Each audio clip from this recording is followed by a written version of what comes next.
Liquor కేసుపై మాజీ CM Jagan మాట్లాడుతున్నారు. ఆ లైవ్ చూద్దాం. ఎంఆర్పీ కన్నా ఎక్కువ రేటుకి అమ్ముతున్నారు, దగ్గరుండి పోలీసులు అమ్మిస్తున్నారు. ఈ డబ్బంతా కింద నుంచి పై వరకు వీళ్ళే పంపకాలే. ఒకవైపున ఈ పంపకాలు ఇలా మాదిరిగానే పంపకాలు పంచుకోవడమే కాకుండా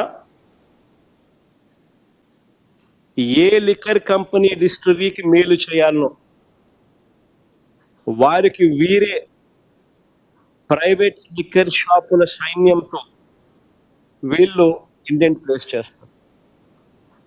అంతా వీళ్ళ చేతుల్లోనే ఉన్నాయి షాపులు, వీళ్ళే ఇండెంట్ ప్లేస్ చేస్తారు. చంద్రబాబు నాయుడు ఏ డిస్ట్రిక్ట్కి మేలు చేయాలనుకుంటాడో, ఎవరికి మేలు చేయాలనుకుంటాడో వాళ్ళ పేరు మీద వీళ్ళ ప్రైవేట్ సైన్యంతో ఇండెంట్ ప్లేస్ చేస్తారు. అలా వీళ్ళు ఇండెంట్ ప్లేస్ చేస్తే ఆ డిస్టిలరీ వాళ్ళకు ఎక్కువ మద్యం సప్లై చేసే పరిస్థితి వాళ్ళకు ఉంటుంది. ఇలాంటి పరిస్థితులు ఎక్కడైనా కూడా మా హయాంలో చూశారా అని అడుగుతా ఉన్నా. మా హయాంలో ఎంఆర్పికి మించి ఒక్క పైసా కూడా ఎప్పుడైనా ఎక్కడైనా అధికంగా వసూలు చేసిన పరిస్థితులు ఎక్కడైనా ఉన్నాయా అని అడుగుతా ఉన్నా. మరి ఎవరి హయాంలో ఎవరి పాలసీ వల్ల లంచాలకు ఆస్కారం ఉంటుందో మీరే చెప్పండి అడుగుతా ఉన్నా. ప్రైవేట్ షాపుల చేత, ఇది బాగా వినండి, ప్రైవేట్ షాపుల చేత, ఎందుకంటే అంతా ప్రైవేట్ మాఫియా కాబట్టి, అంతా వీళ్ళ ఎమ్మెల్యేలు, వీళ్ళ మంత్రులు, అంతా వీళ్ళ నాయకులు వీళ్ళ కనుసన్నల్లో నడుస్తూ ఉన్నారు కాబట్టి ప్రైవేట్ షాపుల చేత వీరు ఎంపిక చేసుకున్న డిస్టిలరీలకు మాత్రమే అధికంగా ఆర్డర్లు ఇచ్చేలా ఈ ప్రైవేట్ షాపుల మాఫియా చేత ఇండెంట్ ప్లేస్ చేస్తే లంచాలు ఇస్తారా,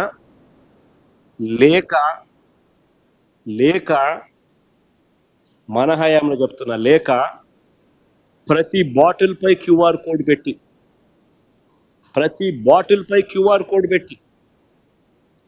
ఆ బాటిల్ పైన ఉన్న క్యూఆర్ కోడ్ అమ్మేటప్పుడు స్కాన్ చేసి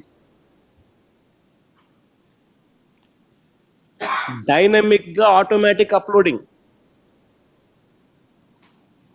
బాటిల్ మీద క్యూఆర్ కోడ్ పెట్టి బాటిల్ అమ్మేటప్పుడు క్యూఆర్ కోడ్ స్కాన్ చేసి ఆటోమేటిక్గా డైనమిక్గా అప్లోడ్ అయ్యేట్టుగా ఆ క్యూఆర్ కోడ్ అమ్మకాల ఆధారంగా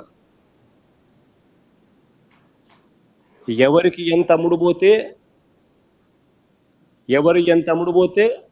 ఆ డిస్ట్రిక్ట్లకు ట్రాన్స్పరెంట్గా పారదర్శకంగా వాళ్ళకు ఆర్డర్లు ఇస్తే అది స్కామా?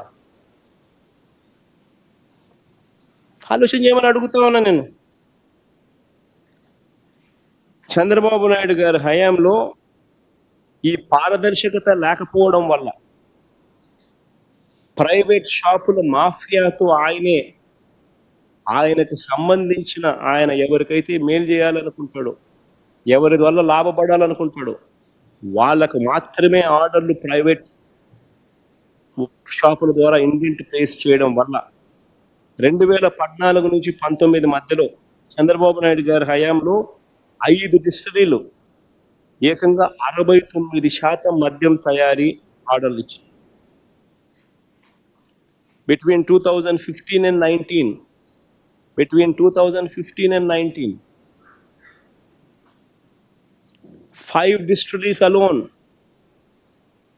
captured 69% of Madhyam Tayari. 69% of the orders were placed only to these 5 distilleries to manufacture and supply liquor.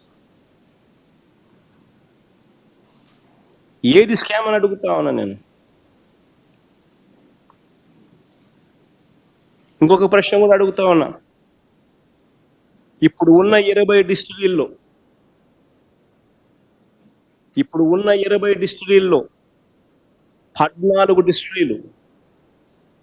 14 of them out of these 20 వివిధ కాలాలలో అంటే during different time periods Chandrababu Naidu ముఖ్యమంత్రిగా ఉన్నప్పుడు ఆయన లైసెన్స్ ఇచ్చినటివి.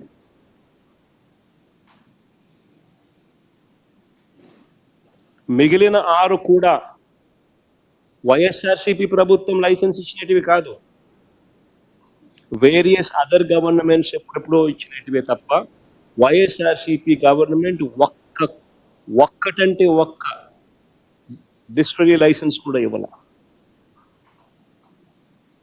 ఉన్న 20లో.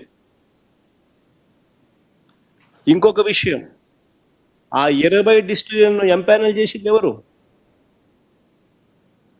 ఆ 20 డిస్టిలరీలను ఎంపానల్ చేసింది చంద్రబాబు నాయుడే. వైఎస్ఆర్సీపీ ప్రభుత్వం ఒక్కటంటే ఒక్క డిస్టిలరీని కూడా అడిషనల్గా ఎంపానల్ చేసింది లేదు.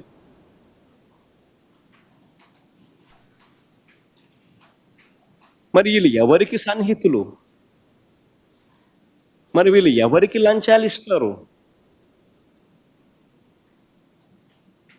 ఎవరి హయాంలో వీళ్ళ సేల్స్ పెరిగి, ఎవరి హయాంలో వీళ్ళందరికీ లాభాలు పెరిగి, ఎవరి హయాంలో ఎవరికి లంచాలు ఇస్తారు? ఎవరి హయాంలో వీళ్ళ సేల్స్ తగ్గినాయి, వీళ్ళ లాభాలు తగ్గినాయి?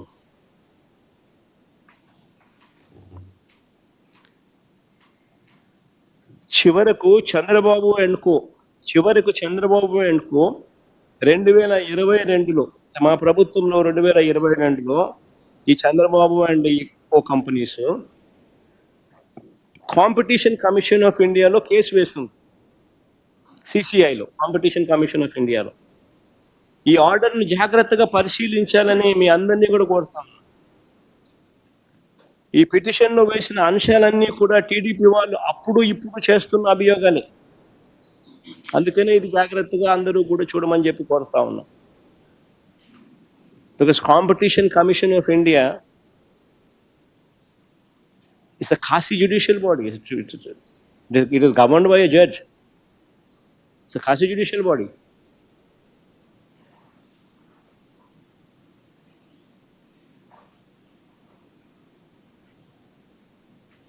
Competition commission of India Chandrababu Naidu గారు ఈరోజు పిటిషన్ ఏదైతే ఈరోజు పిటిషన్లో వేసిన అంశాలన్నీ కూడా టీడీపీ వాళ్ళు అప్పుడు ఇప్పుడు చేస్తున్న అభియోగాలు. అప్పుడు కాంపిటీషన్ కమిషన్ ఆఫ్ ఇండియా ముందుకు వీళ్ళు పిటిషన్స్ వేసినప్పుడు వచ్చిన అభియోగాలు.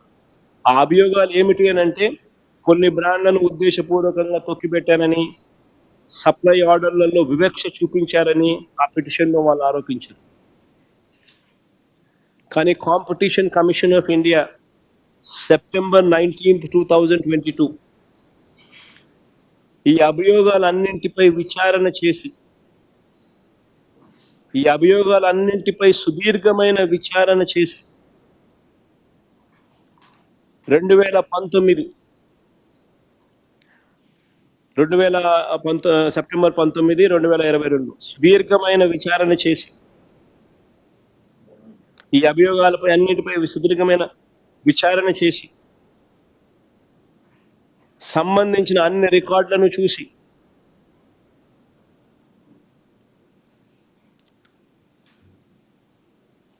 సప్లై ఆర్డర్లన్నింటినీ పరిశీలించి చారిత్రాత్మకమైన జడ్జిమెంట్ కూడా ఇచ్చినారు. ఆ జడ్జిమెంట్ ఒకసారి చదవండి. In light of the facts and evidence on record and based on the submissions of parties, the allegations of abuse raised by the informants are not found to be validated, and no case of contravention of provisions of Section 4 of the Act can be stated to have arisen on the part of OPs warranting an investigation into the matter. Abuse of dominant position, Section 4, abuse of dominant position, limits or restricts,